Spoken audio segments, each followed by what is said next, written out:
Bonjour à tous et bienvenue sur ma chaîne YouTube pour une nouvelle vidéo de présentation de livres. Aujourd'hui, c'est le livre de Jack Donovan, Devenir un barbare. Préface de Piero San Giorgio et c'est dit aux éditions Le Retour aux sources.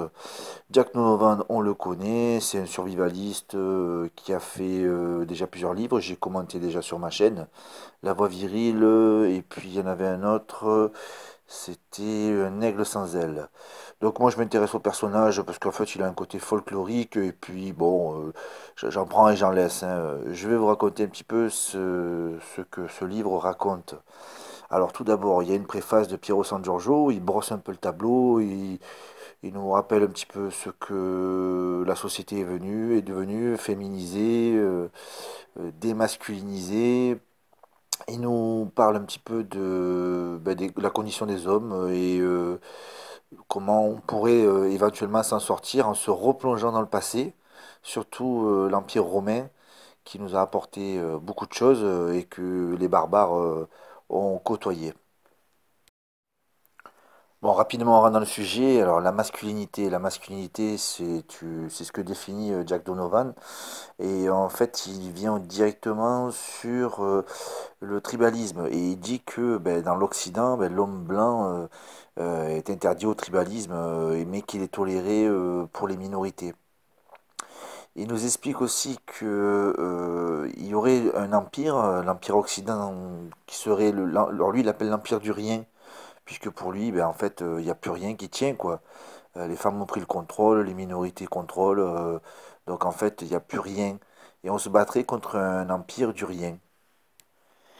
Et bien entendu, sa solution à lui, ben, c'est de revenir au tribalisme, la masculinité, et former un clan. En fait, le but de ce livre, c'est former un clan. Comment on forme un clan?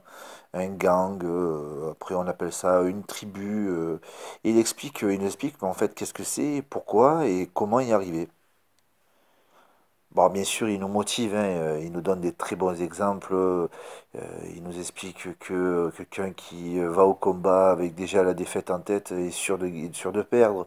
Bon, c'est des phrases toutes faites qu'on connaît déjà, mais qui sont qui motivent beaucoup. Et pour ceux qui voudraient un petit peu se développer, je leur conseille de lire le Hagakure, le livre des samouraïs. C'est un livre qui a de très très bonnes références comme Machiavel, Le Petit Prince, ou Sun Tzu, L'Art de la Guerre. Je ne peux même pas imaginer que des gens qui veulent s'intéresser au survivalisme n'aient pas lu ces livres-là. Alors, il se moque un petit peu de la théorie du complot, le nouvel ordre mondial, les reptiliens. Il nous dit, est-ce que c'est pas les reptiliens qui sont derrière tout ça? Bon, dessous, c'est marqué que c'était pour plaisanter. Et puis, il vient rapidement, en fait, sur ce qui nous unit. Et pour lui, ce qui nous unit avant tout, c'est l'ethnie. Alors, je pense qu'il y en a d'autres qui peuvent employer d'autres mots, hein, race, civilisation, enfin bon, on peut chercher. Donc, si on se réfère à ce qui nous unit, c'est par rapport aux autres qui, en fait, ne sont pas comme nous, ils disent c'est des étrangers.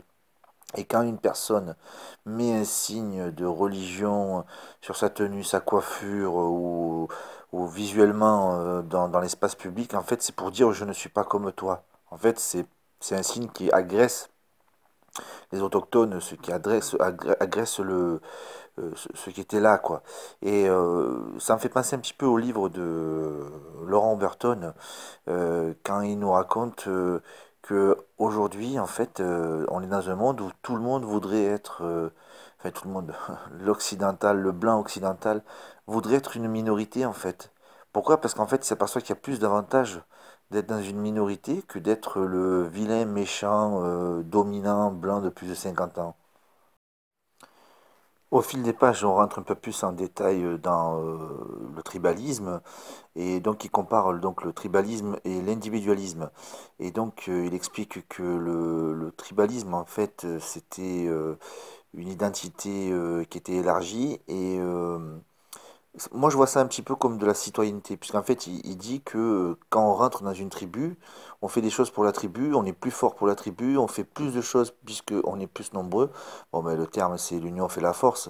Tandis que l'individualisme, alors là, il y a une chose qui est très très bien dit, c'est se dissoudre dans des milliards, comme une goutte d'eau dans l'océan. Je trouve ça très beau. Il nous parle d'universalisme, l'universalisme planétarien, où en fait on serait tous pareils à l'autre bout du monde, il faut qu'on soit compatissants. Donc en fait, il veut qu'on arrête avec ça et qu'on se concentre sur notre communauté, sur notre tribu. Et il dit que on peut pas s'occuper de la misère du monde, qu'on s'occupe d'abord de notre tribu et qu'on soit bienveillant entre nous. Ça ne fait pas des gens qui sont immoraux avec les autres. On peut être quelqu'un de bon, mais on peut pas être bon avec tout le monde. Et il revient sur le fait qu'en fait, c'est humain. Euh, Au début, on était en tribu, on était tribal. Donc en fait, ceux qui diraient que le tribalisme c'est pas bien et tout ça, on peut très bien leur mettre dans le visage que en fait, c'est nous les humains. Donc en conclusion de ce livre, alors c'est un petit manuel, on dirait une petite doctrine. Pour rigoler, je dirais que ça ressemble au petit livre rouge de Mao. C'est 170 pages. Et je vous le conseille, c'est quand même un livre qui est intéressant. Surtout pour ceux qui veulent se communautariser ou se tribaliser. Bon, c'est vrai que ça donne des pistes. Et je vous laisse, je vous dis à bientôt pour une prochaine lecture. N'oubliez pas un pouce et de vous abonner.